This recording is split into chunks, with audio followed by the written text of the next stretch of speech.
প্রতিনিয়ত যেমন শেখ হাসিনা বলতো উন্নয়ন, আর এর কথা হচ্ছে সংস্কার। আমার কাছে মনে হয় এই সরকার খুবই সরল, আর না হলে ধুরন্ধর। অনতিবিলম্বে শেখ হাসিনার যথাযথ বিচার করে তার এবং তার যে দোষর, খুনিদের দোষর, খুনি এবং খুনিদের দোষর বিচার করে যথাযথ ব্যবস্থা গ্রহণের আহ্বান জানাই। আমি সরকারের প্রতি আহ্বান জানাবো, যদি বিচার না করতে পারেন, যদি খুনিকে খুনি হিসাবে বলতে আপনাদের ভালো লাগে, অস্বস্তি লাগে, তাহলে ক্ষমতা থেকে ক্ষমতায় থাকার নৈতিক অধিকার আছে কিনা এই জিজ্ঞাসাটা আপনার দিকে। এত ভয়ঙ্কর একটা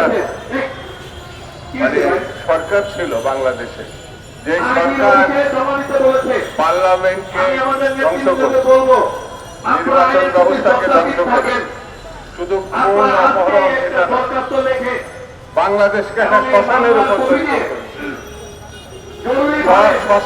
যে রাষ্ট্রকে শ্মশান বানিয়েছে, সেই রাষ্ট্রকে পুনর্জীবিত করার জন্য যেসব পদক্ষেপ নেওয়া উচিত ছিল, যে ভূমিকা থাকা উচিত ছিল, আমরা তার লক্ষণ দেখতে পাচ্ছি।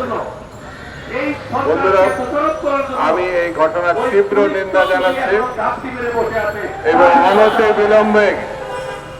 অনতিবিলম্বে শেখ হাসিনার যথাযথ বিচার করে তার এবং তার যে দোষর, খুনিদের দোষর, খুনি এবং খুনিদের দোষর বিচার করে যথাযথ ব্যবস্থা গ্রহণের আহ্বান জানাই। বন্ধুরা, গতকাল আমরা যে ঘটনাটা দেখলাম 6 মাস পরে, যেখানে মানুষদেরকে নারকীয় ভাবে আটকে রাখা হতো, গুম করে রাখা হতো, সেই জায়গাগুলো সোশ্যাল মিডিয়াতে যেসব ঘটনার কথা আসছে, পত্র পত্রিকা আসছে, সেগুলো দুঃখজনক, ভয়ঙ্কর এবং বিপজ্জনক। এখানে যাদেরকে ধরে রাখা হয়েছিল সেখানে সামরিক বাহিনীর কর্মকর্তারা ছিল বলে আমরা জানতাম। সেখানে রাজনৈতিক দলের নেতৃবৃন্দ সেখানে বন্দী এবং অমানবিক জীবনযাপন করেছে।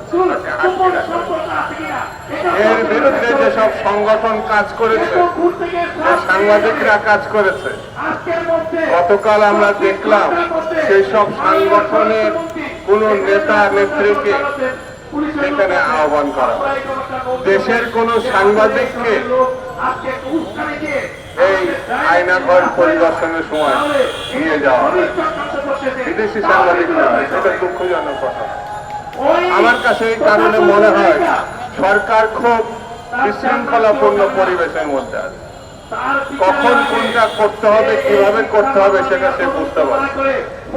বন্ধুরা, আপনারা নিশ্চয়ই লক্ষ্য করেছেন, এই সরকার, অন্তর্বর্তীকালীন সরকার, একটা ভালো নির্বাচন করে নির্বাচিতদের কাছে ক্ষমতা হস্তান্তর করে বাংলাদেশের গণতন্ত্র প্রতিষ্ঠার পদক্ষেপ নেবে, এটা আমরা জানতাম। কিন্তু প্রতিনিয়ত যেমন শেখ হাসিনা বলতো উন্নয়ন, আর এর কথা হচ্ছে সংস্কার। কথায় কথায় সংস্কার, কোন জায়গায় সংস্কার, কিসের সংস্কার, এটা দৃশ্যমান না। সেই জন্য এই সরকারের ইতিমধ্যেই নানান প্রশ্নের মুখোমুখি হয়েছে জাতির কাছে। আমার কাছে মনে হয় এই সরকার খুবই সরল, আর না হলে ধুরন্ধর, দুটোর একটি হবে। এই সরকার তার নিরপেক্ষতা ইতিমধ্যে নিজেরাই প্রশ্নবিদ্ধ করেছে, নিজেরাই রাজনৈতিক দল গঠনের জন্য এই প্রধান উপদেষ্টার পাশে উপদেষ্টা হিসেবে যারা আছে তারা কাজ করেছে এবং পত্র পত্রিকা আসছে। এদের মধ্য দিয়ে কেউ না কেউ ওই রাজনৈতিক দল নেতৃত্বের আসনে বসবে। যদি তাই বসে, তাহলে সরকারের উচিত হচ্ছে তার নিরপেক্ষতা হারানোর কথা বলে পদত্যাগ করে একটি কেয়ারটেকার সরকারের হাতে ক্ষমতা হস্তান্তর করে। আমরা জানি কেয়ারটেকার সরকার 90 সালের পরে 91 সালে জাস্টিস শাহাবুদ্দিন সাহেব কত সুন্দরভাবে একটি নির্বাচনের এই দেশের ব্যবস্থা করেছে।